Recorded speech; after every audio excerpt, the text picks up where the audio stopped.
it's Floss, welcome back to the channel, and I am reviewing The Sun is Also a Star by Nicola Yoon. It has just come out in the US, the UK I believe, and also Australia.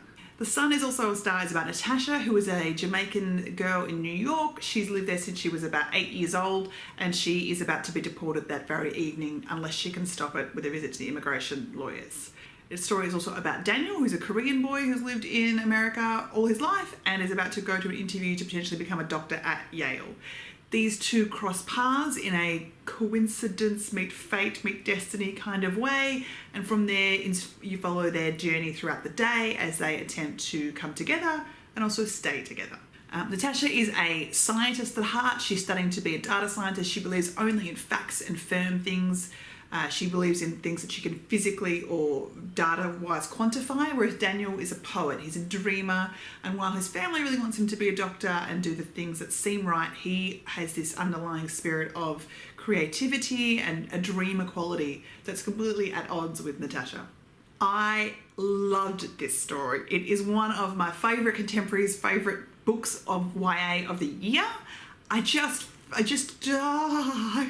don't even know how to talk about it. The story sort of follows these two characters as they meet, and you absolutely can see why they connect instantly. I mean, they're both very much at change points in their life, very big change points. Obviously, Natasha, with her imminent deportation, is facing a real cultural, physical, geographical change point that she has no control over, and her way to control is to forcefully step forward in trying to make things right. Daniel is a lost change, and his idea of the day is to kind of just follow along with whatever it takes him, completely in timing with he is being sent down a path that he doesn't want to go to, but does he have the spirit to stand up and say no? And whereas Natasha's desperately trying to stand up and say no, and they meet in a lovely coincidency way, and the connection from there develops, I thought, in a really realistic way. I loved it. And yes, it's an insta love, and it's the book itself is completely based on coincidence and fate and destiny playing a role. But I think that's why I loved it so much, in that, you know, everyone rails on insta loves in YA and how terrible they are, but if it's done well, it actually feels believable. And that's what I felt. I believed in this connection. I believed that they would feel the connection that they felt, and their emotions were genuine, and I was invested.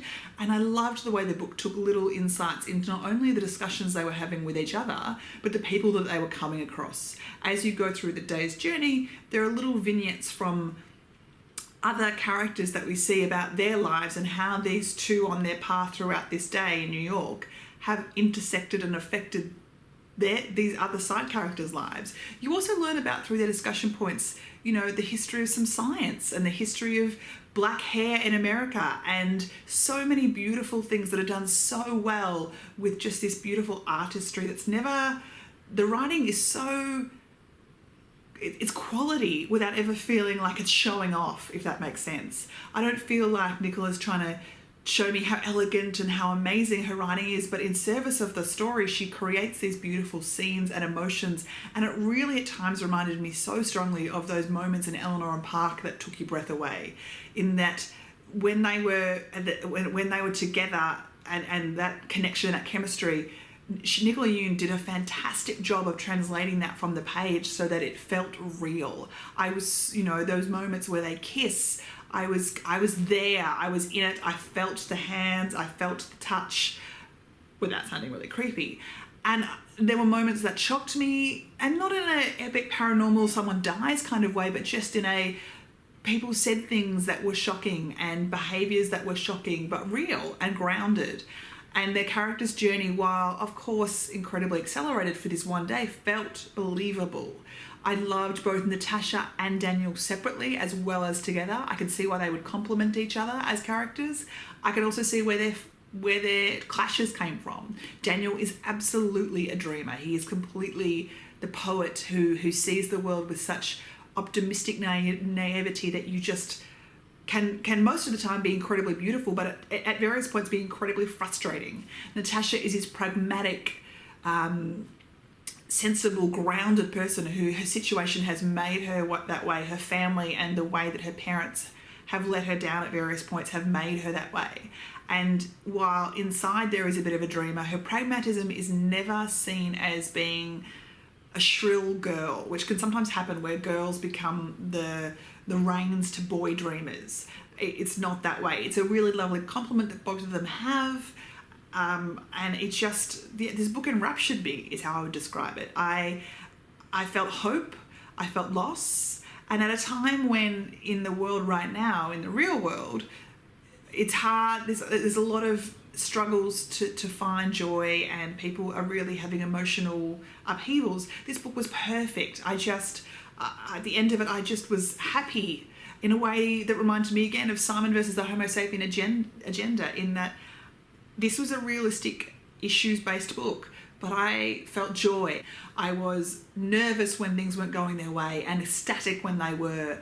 I was scared for what might happen to these two, but also hopeful that some good would come out of whatever the ending was. So I just think there was a real skill in that I never felt manipulated either. The realism of the way characters were, in terms of no one is completely redeemed or completely solved or completely turned around by their behaviours. People will continue to be bad. People continue to let people down. And there's these little elements in these vignettes that you have of flash forwards to what may come for these characters in their future that are so beautiful and so real, and highlight that sort of precipice that you are at the age of 17, 18, 19, when that adult world is really taking a hold and the choices that you're making will affect your life forever. What I also loved, but also never felt in an intrusive way, was the representation, in that Natasha is a black girl and Daniel is a Korean boy, and at no point did I ever feel that I was being given a diversity lecture or diversity representation matters effort, but at the same time I experienced both their cultures in incredibly interesting and insightful ways to me that let me know about their characters and their personalities, but not in a here's the history of a Korean in America person and here's the history of a black girl in America, but it was here's the history of black Natasha in America and her life, and here's the history of Daniel and his family and his life and the Koreanness and what that meant to him. Yeah, Nicola Yoon did a fabulous job, and obviously now in reading the author's acknowledgements, that is an important part of her own life, and congratulations on realising that. The Sun is also is one of my must-reads of 2016. I was so happy to really enjoy this. It's going to sound bizarre. I felt groundedly ecstatic in that I felt hope for people and coincidences and missed chances and the small moments in people's lives, how they affect the greater life of someone you may never know, you might not ever realise, and how the small things that you do and the looks that you share with people on the street could be something bigger and could be more. And this book just reminded me of that and made me feel, in a wider world, hopeful. This is such a fantastic read. I cannot say how much it's going to be on my recommendation list to so many people. It's an easy read. I went through it in about a day and a half because I was so invested in it. I cried. I did cry. I was joyful, and it is a book I can totally recommend that should be shot up the top to your TBR and put on your must read lists straight away. Please let me know in the comments below if you've read this, if you're in love with it as much as I am, or did you have problems with it? I have seen one or two people who didn't like it. I'd be interested to hear why. I'd be interested to talk about it. I love discussions. I have no problem with you having a different opinion than I do. Please leave comments below, subscribe to the channel. Thanks for watching, and I'll be back soon.